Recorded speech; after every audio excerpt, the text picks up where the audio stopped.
The Alexa knows when you get home at 5 o'clock every day. They know how much energy you use.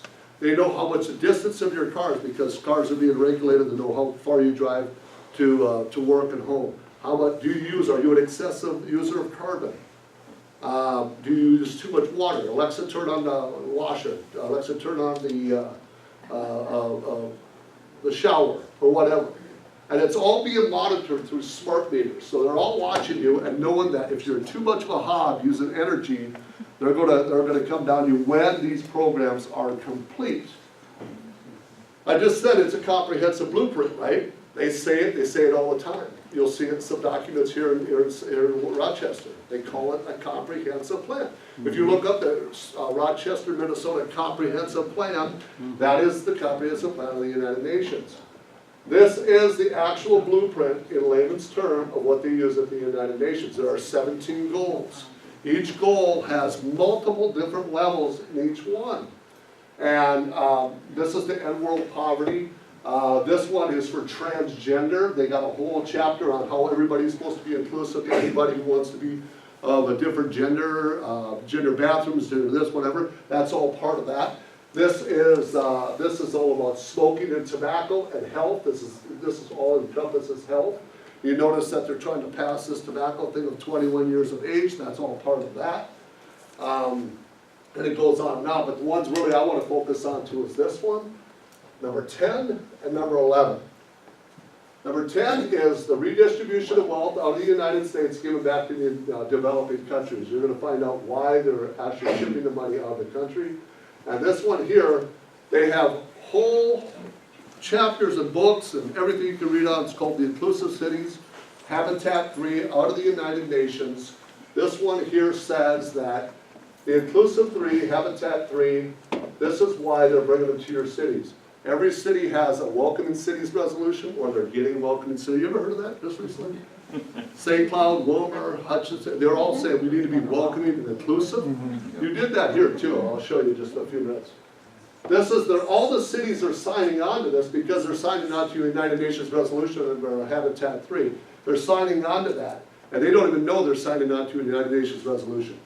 These mayors don't even have a clue because they don't know anything about this. Ask your mayor if he knows anything about this. You know, no, it's just inclusive. It means nothing. It actually means nothing. We're just saying that everybody is included. No, why don't you read where it comes from? And it is books. You can videotape it. You can YouTube it. Under Ban Ki-moon or Gutierrez of Secretary General of the United States, they will tell you that every city throughout the world has a Welcoming Cities resolution, and they must bring everybody together because this whole thing is working as a coalition against the world. And that has to do, that is working under the Human Rights Commission. One of the reasons why I'm talking a little bit faster because Wes got me to put in a whole bunch more stuff in here, and I'm trying to get it all in as fast as I can. So if I talk, and I start off, I'll slow down as I go here. But anyway, so that's what. Then, so redistribution of wealth, you have to bring the people into your community from the foreign lands, and then you have to redistribute, take that money, and then redistributing it back to their homelands. Oh. So, just to draw a little bit of a map, you've got the United Nations Environmental Program. Ban Ki-moon, he's the one who started the Habitat 3, the Inclusive Cities Resolution. He hands the baton off to Gutierrez, and he is now in control of that, the Secretary General of the United States. They know the only way it was brought to the United States is because of Bill Clinton signing this. And if you don't believe me, this is the executive order. So if you want to write that down, executive order 12852. So this isn't something that I'm just making up. This is right there. He signed it into law that we must be on board with the United Nations. In 2011, Barack Obama signed EO 13575, which took over 16% of our food supply. And that's why you see Michelle Obama get into schools and talk about, hey, we got to eat this. They gave me carrots, and the kids are like, hey, I don't like to eat food. Nobody liked it. Well, that was all had to do with this. They joined up with the United Nations, and now they're in control of your food supply. They're in control of what we eat. You know, Monsanto and all those, and how they genetically modify your seeds, what you eat, what they can eat in school. All of that is done through number 3. It's done through number 3 because number 3 has to do with good health and well-being. So everything you do, go back on the chessboard, move it around, and you gotta know where it goes. So this is about signing this into order. This is about the food supply. These guys handed down to an array of different foundations. Who are the foundations on the chessboard? The Rook, right? That's the foundations. They're the ones with the money. They can hand in money from the international groups. They're the ones that can move through the game and hand out money like Santa Claus, right? So they hand out to UNESCO. What happened to UNESCO? Because they were the ones that were spreading the Welcome to Cities Resolution, Inclusive Cities Resolution 8 worldwide. Just a couple months ago, Donald Trump, President Trump said, we're out of here. He jumped out of this. Why did he say, UNESCO, you're done? Because 90%, and this is a fact, you guys should know that 90% of the SDGs, those are the Sustainable Development Goals, the 17 I showed you, 90% of that has to do with human rights. All of it's human rights. I don't care what it is. It's human rights. So they said they were about human rights, whoever was brought over here. So these refugees are actually under the auspice of the United Nations Human Rights Program. They're not really under the United States. Even though they have rights under the Constitution, they still are protected by the United Nations human rights. So when you wonder why, when a refugee goes out and shoots somebody, or maybe a cop shoots somebody or that's a refugee, or something happens, and they're so protected, you don't understand why. You go, why? It doesn't make any sense. This would have never happened if a normal citizen would have done this. This never would have occurred. They would be thrown in jail. That's because they're protected under 90% of the human rights under the SDGs. They got special protection status. Everybody thinks that, oh no, they're in the United States, they want to become citizens. Not really. They can stay refugees as long as they want. They don't have to apply. Remember, it's 1 year to get your citizenship, or 1 year to get your green card, 5 years to sign up for citizenship. They don't have to sign up for citizenship. They can just stay in their refugee status. They can be protected. This one here got into a lot of trouble the last couple of years, didn't they? The Global Clinton Initiative. They knew exactly what they were doing because they signed on to this. And they knew that this was a huge, huge moneymaker for the Clintons. And they went out and they started their own foundation. Why? Because they knew that this was going to be a very, very lucrative program. And these guys all partnered up, but they just got in trouble big time in the last 2 years. They got pulled back. But they're still under investigation. If you haven't heard the last 2 days, they're still under heavy investigation for all the fraud that they're doing throughout the world. Hoping they get shut down. Once they move through the gamut here, they go down, and again, international, national, and then we get into the local. You got the National League of Cities, and that's the 501c4. And then they drop it down into the local communities, and they go to the 501c3s. Who are they? Those are the pawns, right? The foot traffickers, the people that move slide to side, pass out the literature. They get the literature from these guys right here. They buy all the literature, they press out this image that they want the world to look like, the pawns get out there, and these guys get handed to the local chapters. National League of Cities, 501c4, they can actually sit at the United Nations level and write policies right along with politicians. Did you know that? A 501c4 can sit at the United Nations level and they can write policies on their communities right along with politicians, then hand them down to the local politicians and then the 501c3s. Thanks to John McCain. National League of Cities, they work with the League of Cities. The League of Cities is in every community in Minnesota. Every community. I gotta tell you, the League of Cities, every time I get a chance, which is like every week, I go to these events. I snuck into the League of Cities seminar. They have a yearly seminar where it's called a camp. Every mayor, city councilman, commissioners all show up. Administrators. The city pays for it. I actually, myself and the young lady sitting in the back there, kind of forged our way into it. We said that we were I actually went as a guest, she said she was on human resources in a town, and we got to go. We went inside the League of Cities, which is held in St. Cloud. What I saw at the League of Cities would have shocked anybody from their wildest dreams. There were city councilmen, mayors, commissioners, and they had Muslims speaking up there. And one Muslim woman pounded her hand on the table and she said, "We need to get rid of these white laws. These white laws in America. We don't need these laws anymore." So she was saying, we need to get rid of the Constitution. And these mayors and city council started clapping, every single one of them. We need to get rid of these laws. I said, what are you talking about? And I got into a discussion, and they wanted to destroy, they want to take down at the local level, and they're working. And they said, we stood right at the door, and they said, we need more like-minded people, just like you, to get into into the League of Cities.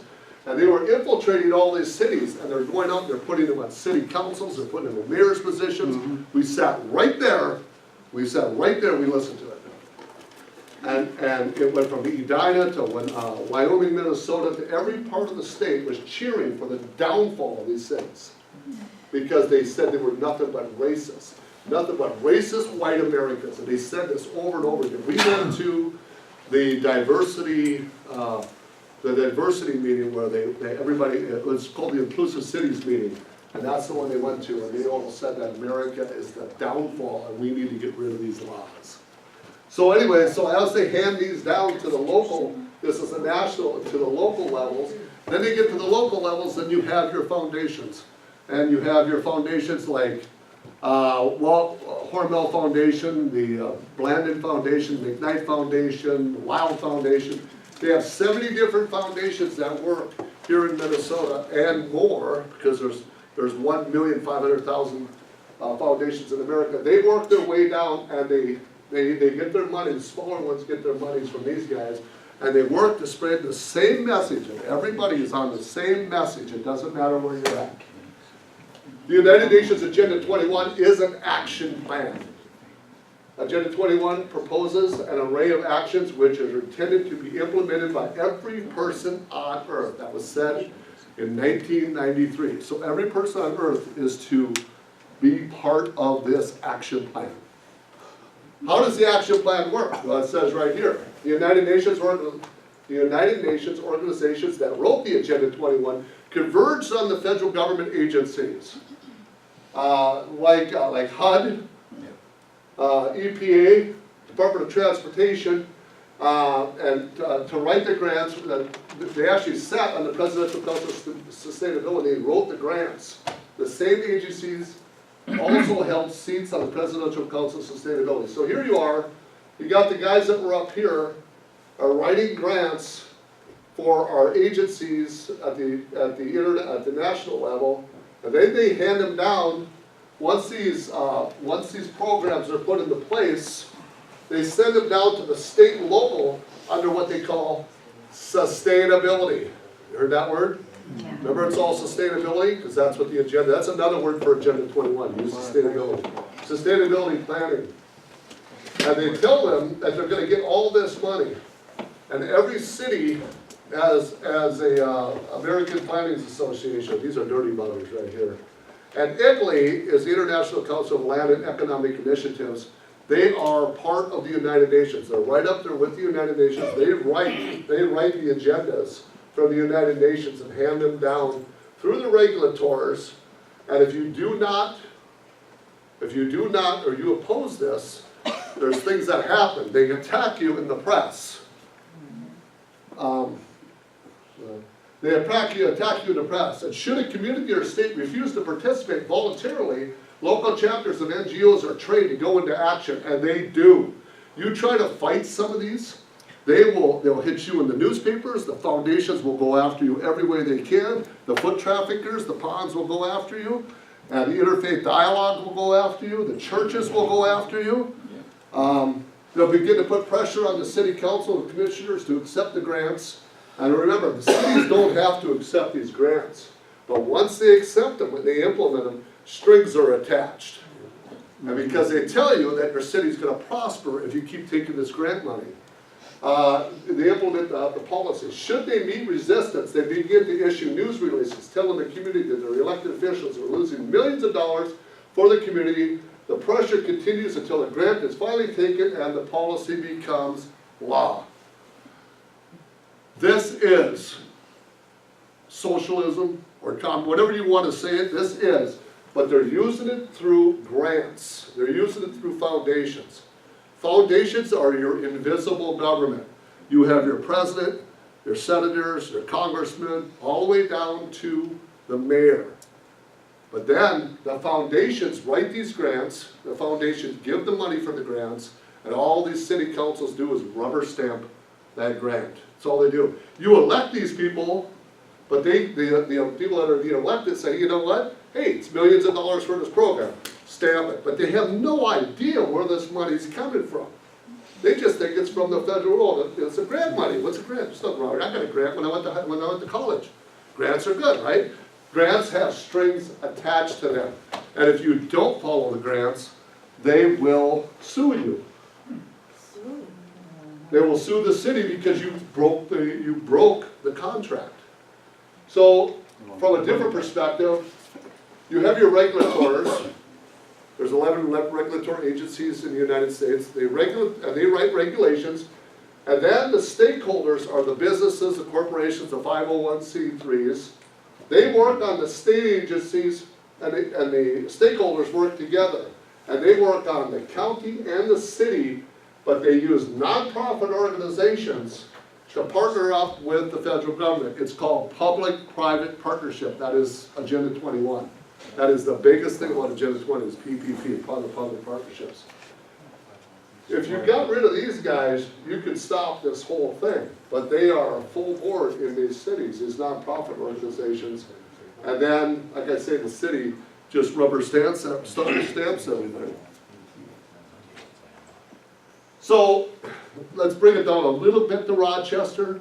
Rochester brings they want to bring sustainability into Rochester. They want to bring Agenda 21. So they have to bring in some big, high-powered people to see how they're going to structure this and how they're going to put this together. So they go out and they hire this young guy from college. You hire his name is Mattis Moran. And again, I did all this research to find him in the last 2 weeks. I go, who are these players? Every time I go into a city, I have to find the players. I research a mayor, I research a city council, I research your foundations, I research everything. And I tell you, pretty dirty. This is a lot like St. Cloud or Warner. There's a lot of dirtiness going on here. And a lot of these people that you elect are just rubber stamp people. They're just working for these foundations.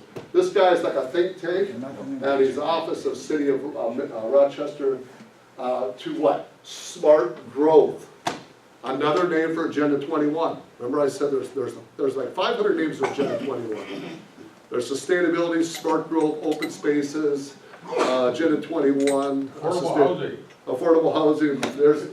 Anyways, he was here, the smart growth future. So that's what he was designed to do. He was brought in here to create this program, and I'm sure he was paid pretty well by the city. But anyways, he works for the Environmental Defense Fund. So let's bring it down just a little bit more. Let's go a little bit more into Rochester, right? So Rochester says, hey, you got this guy coming in here. We really want to get on the smart growth. We really want to get onto Agenda 21. We want to make these people subservient to the United Nations. And that's really what it is, being subservient to our way of thinking, our way of doing things. Smart growth. Everybody ever heard this? Everybody heard it? Yep. It's big. It's big, and this is your master plan. This is how they run the city. You can pull this up on the website. And remember what I said, 5 screens back? Always remember the word comprehensive plan. That's what they do. The comprehensive plan 2040, there's Agenda 21, there's Agenda 2020, Agenda 2030, or Vision 2020, Vision 2030, Vision 2040. And there's going to be a Vision 2050 coming up in a few years. And they keep changing the name because they keep thinking that guys like me are catching up to them really quick. And so they change the name, and they think, oh no, it's a different program. Agenda 21 is not Vision 2030 and Vision 2040. Yes, it is. It's the same thing. Nothing's changed. Rochester, Minnesota, a comprehensive plan adopted in 2018. That's this year they adopted it. They're full on board with Agenda 21. Read what this thing says, but you have to know all the terminology, smart growth and sustainability, you have to learn all the terminology. You'll see that they're full on board. There's the website. And the guys who really run this city are not who you think run the city. Yeah, you vote a mayor in, yeah, you vote a city council in. But the people who run the city are what you call your invisible government. Because you got your mayor, city council. But there's another 2 levels of government that are not elected people that are actually running this city, or St. Cloud. St. Cloud has 22 different groups that run St. Cloud. Wilmer has 23 different groups. And they're called commissions, and they're elected by the mayor.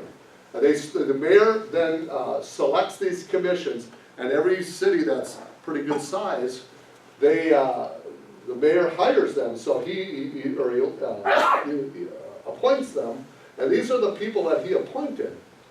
Mitzi Baker, Sandy Gosley, Charlie Ryder, and right there. That's the guy right there. If you know anything in my world, when I saw that name, I said, well, there's the guy who runs the city. This is the guy who is the guy who actually rubber stamps everything. He's the one who creates the programs. He creates the smart growth. He creates the pathways, the bikeways, the bikes. This guy is the Green Steps program. Have you ever heard of the Green Steps program? Yeah. The Green Steps program. And every city in Minnesota, or not every city, but they're trying to get it in every city in Minnesota. Then you got Muhammad Khan. It's amazing that each one of these cities always has to have a Muslim on there. But this guy here runs the transportation, and there's nothing wrong with that, just that he runs the transportation director. For their efforts developing, revising, and finalizing, this is interesting. Developing, revising, and finalizing the document for the city council for consideration. They finalized it. They wrote it. And all the city council has to do is stamp it. Rubber stamp.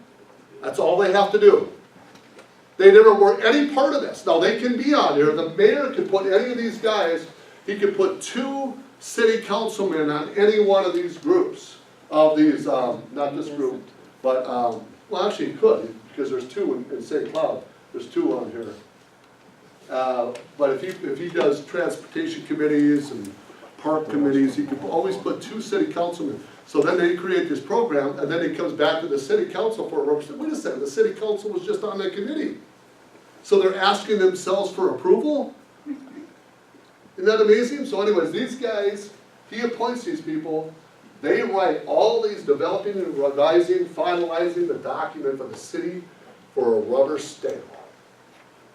This guy here is Agenda 21, full board.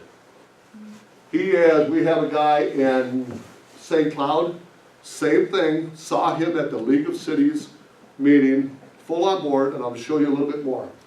This is the Green Steps program. They're moving throughout Minnesota at warp speed. You guys are at number 85, one of the highest in the state. I think Maple Grove or Maplewood is at 120. They're leading the, you know, have you ever heard of that town? Maplewood. Yeah, Maplewood. They're leading. That's where you're from, right? No, we're Maple Grove. Maple Grove. Well, they're leading the charge here in the Maple Grove area. But these cities are moving at warp speed, and they're putting in all of this agenda, green steps for green environments, solar panels, walkways, bikeways, pack and stack.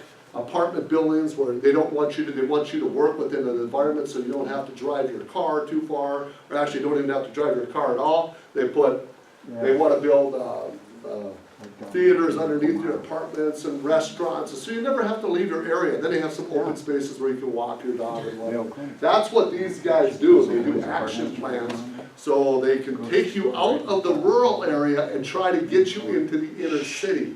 The whole goal behind this is to get the rural people off the land. Why? Because it says before 1858, Minnesota has to go back to its original intent, back to its original environment, wetlands.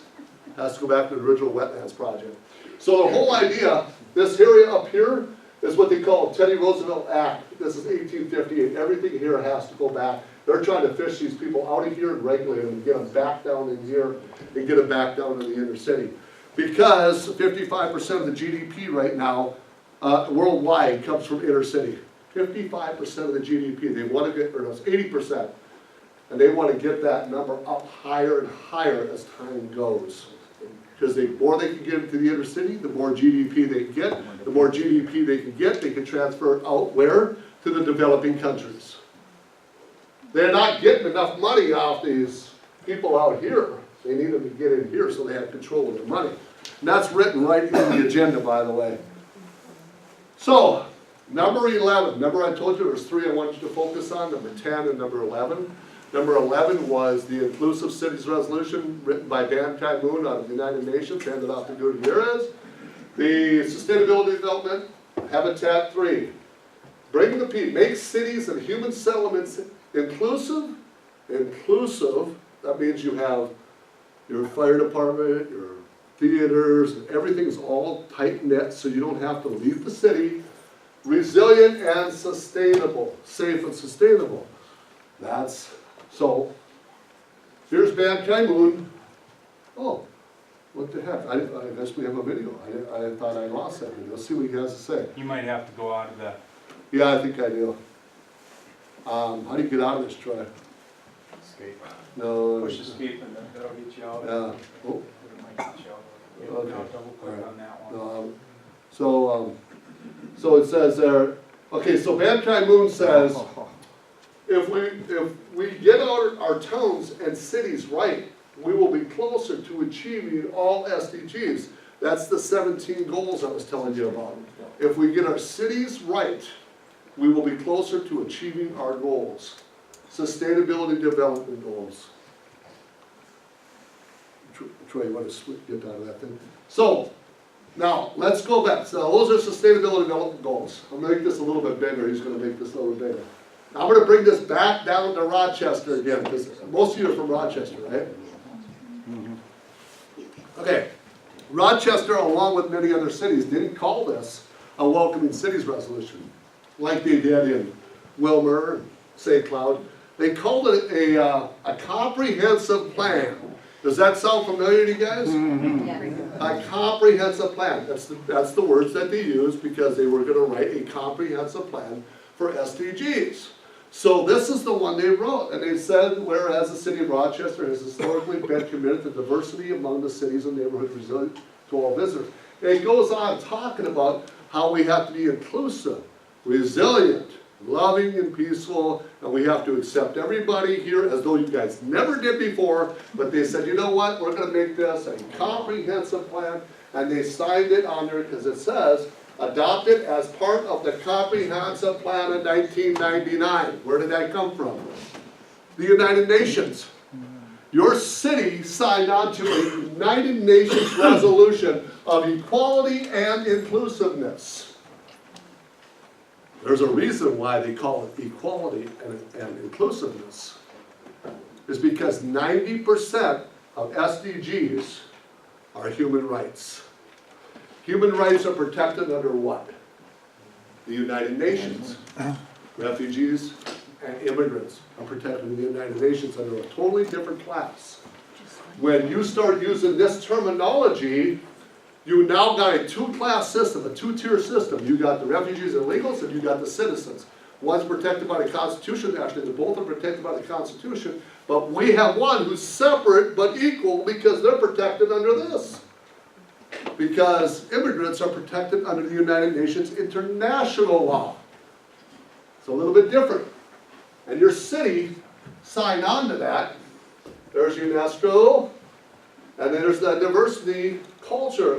This is out of Rochester. This is one of your groups. That's the ponds that are pushing and playing this out in Rochester. They're the ones that are playing this out. So once you sign on to this resolution, and they did a little trick on the city, I thought he was ingenious, by the way. I thought this mayor did a really good job. Because what he did is he didn't want controversy like Wilmer and St. Cloud, or Hutchinson. He said, let's call it something else, just like they always do. Let's call it something else. Call it a comprehensive plan. And so nobody ever thought it was a welcoming cities resolution, so they just let it go and they signed on to it.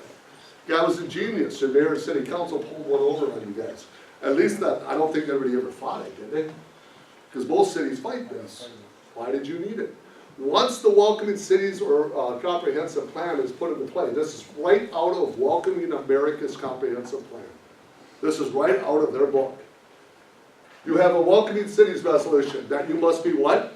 You must be inclusive to everybody. And then, this is the unwelcoming. This is the people that say, hey, there's something going on in our city that just doesn't seem right. And I just don't like this, but we can't seem to get our fingers on it. So they're like, no, we don't want to do this. We've always been welcoming. We treat everybody the same. They know that they're going to have a problem with this. So what do?